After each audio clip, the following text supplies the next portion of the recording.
Hello and welcome to the Fighting Spirit Podcast. As always, I'm Jason and I'm here to bring you your fight picks for the UFC event taking place in Moscow, Russia, where our main event will be Zabit Magomedsharipov taking on Calvin Kattar, the Boston Destroyer. It's going to be a great fight. I got most of them crunched here for it. Here's the show.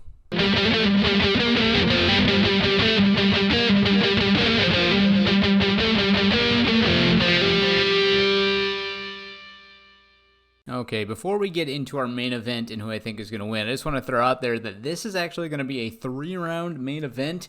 This was originally, I believe, supposed to take place in UFC Boston. Zabit was injured, and so the fight was not able to take place.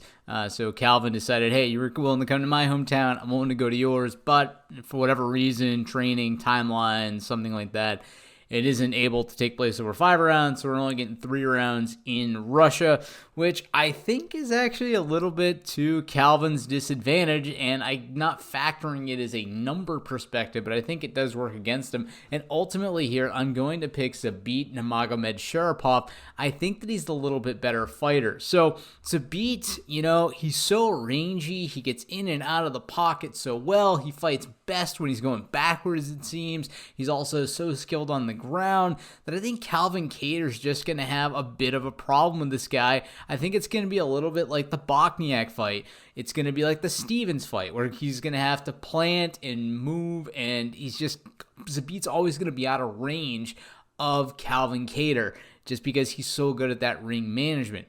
The only guy I think that really stands a chance against him is really going to be a guy like Volkanovski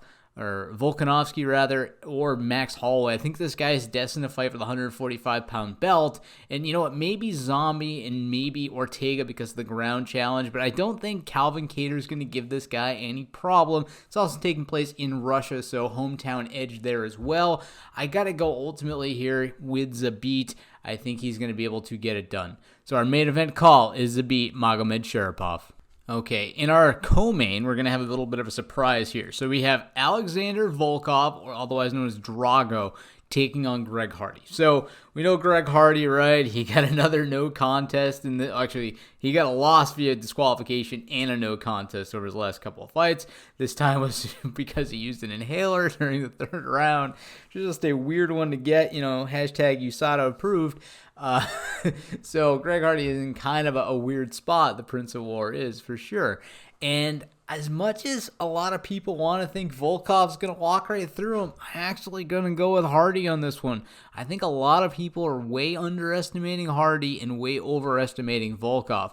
Look what happened to Volkov when he fought Derek Lewis. Now, he was winning that fight up until the 3rd round, but the guy got hit on the button with a really good shot, and he went out. He went down in the 3rd round.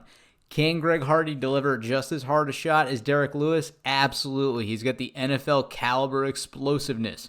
He also, I think, has a great 1st-round gas tank, and I think that he can put it on Volkov very early. However, as this fight extends, we see he has this exercise-induced asthma. I don't think he's going to be able to hang with Volkov anywhere past really round 2. I think his chances of winning go down and down, and his chances of picking up a decision in Russia, I think, are pretty low. However, the numbers say Hardy here. I'm going to stick with the pick, so we are picking Hardy in the co-main. In our next contest, we have Hot Chocolate Roberts taking on Zelim Imediev.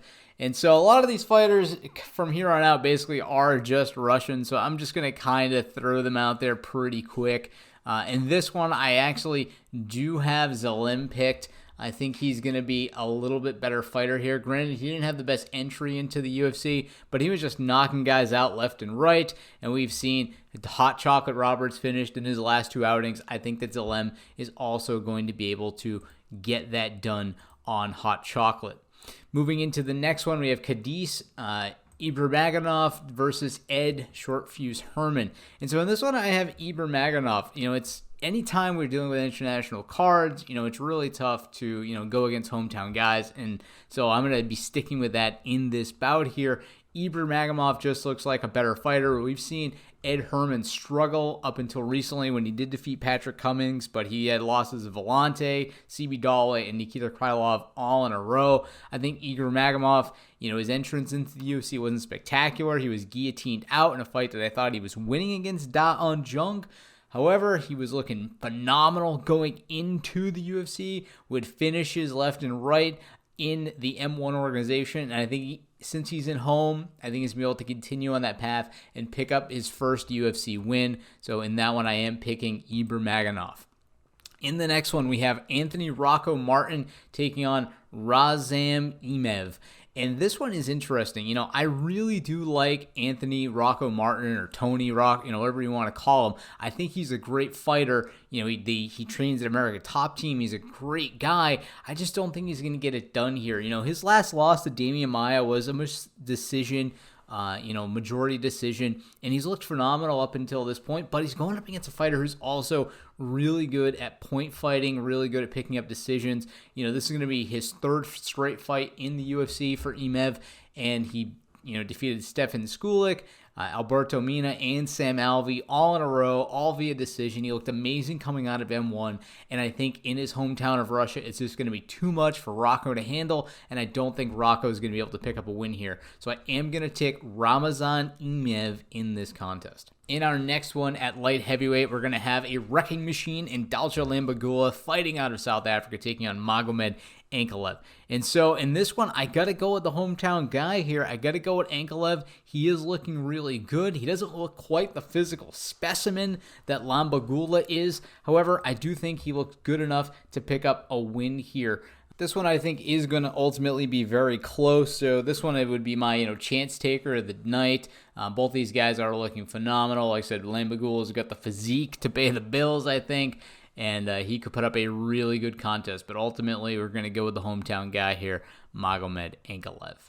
All right, in our next contest, we are going to have Rustam Kobalov, the Tiger, take on Sergey Honda Kazakoto.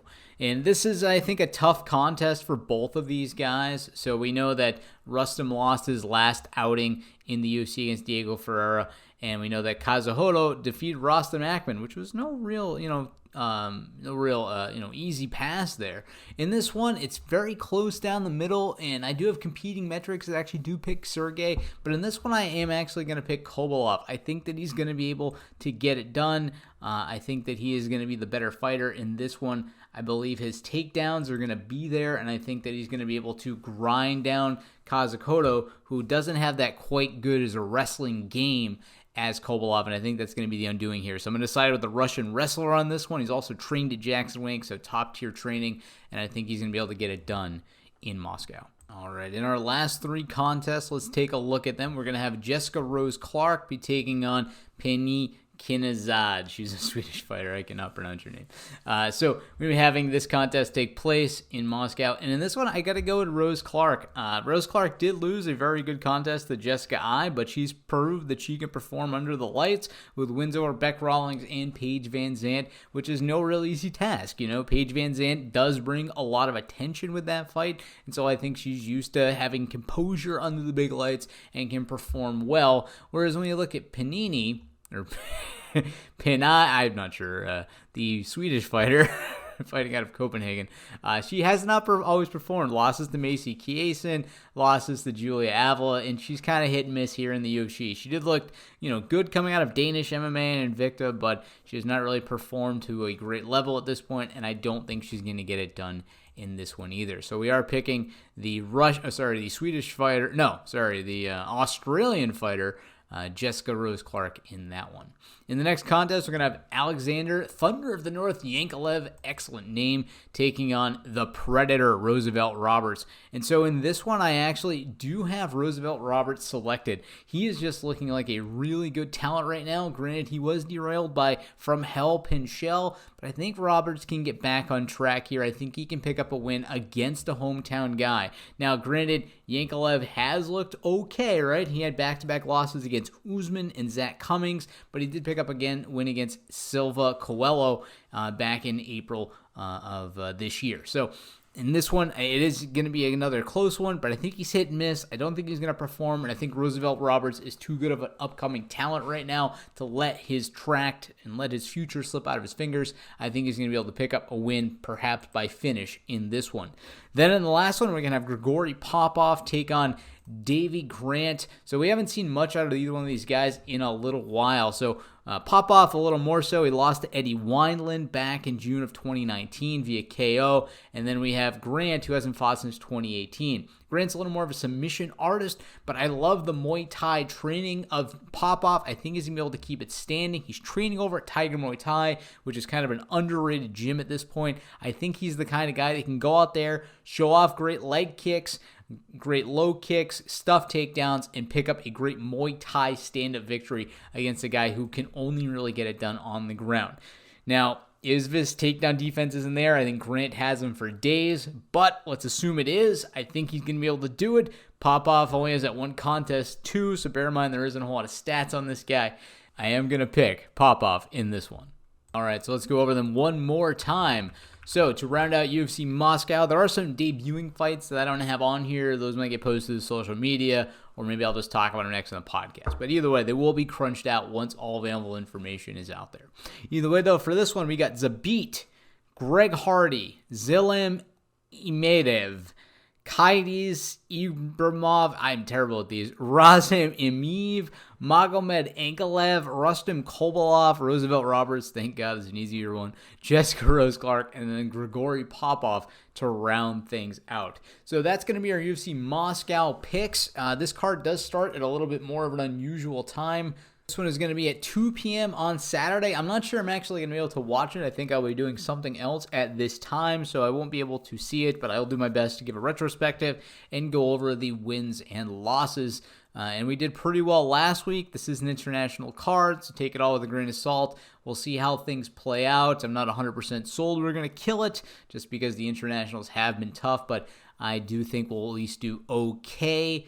And we'll see how things ultimately play out. As a sidebar to this, we did do very, very well on the NFL picks. We actually only got 3 wrong this past week. We kind of killed it at about 80% accuracy. So using this same kind of methodology to do the NFL money lines, we also kind of killed it there. And those are posted to Twitter. I'm going to be doing those again this week. I'll be posting them there. So follow me on Twitter if you want to get some of the NFL picks as well. I don't talk about any of that on the podcast, but I've tried to extrapolate what we do to another sport, and it seems to be doing pretty well since I got back to it. I had kind of a slide for a little while, but I think I've gotten all the kinks out of the way I'm optimizing the formula at this point, and I kind of was learning as I went, and probably should have taken a break. So the break benefited us all. We're looking good. We did well last week. We're looking to do well again this week. All right, so that does it for the show. I'll be back with a retrospective soon, but until I speak with you again, happy fight picking.